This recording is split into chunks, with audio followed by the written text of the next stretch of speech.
They're up and racing. Monte Napoleone shows alertness at the start, moving up by the rail. Cat May and Dottie outside. Victorian Stones. In between runners comes Karma, followed by Foxtrot, running by the rail. Vermont, then running alongside Matt Teraponor, live in Manila, followed by Para Sa'yo and Double O is the early trailer as they round a 3/4 mile distance.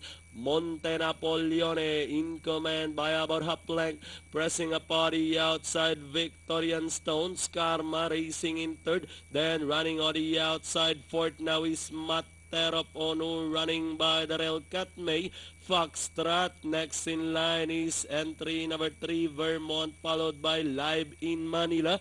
Para Sa'yo, and trailing the group is Double O. Heading towards the final 600.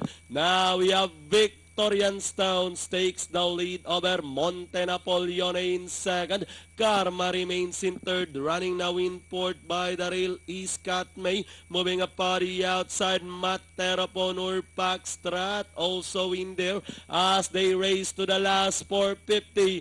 This one is the top favorite, 5A Victorian Stones, leading the field by about a length and a half. Running in second by the rail is Monte Napoleone, moving a party outside. Cat May together with Matt Teraponor with the last 150 more to run. Victorian Stones by about 6 lengths, followed now by Cat May, and finally Victorian Stones, Cat May, Monte Napoleone, Matt Teraponor, Foxtrot, live in Manila. Para Sa'yo, Karma, Double O, and Vermont comes in last.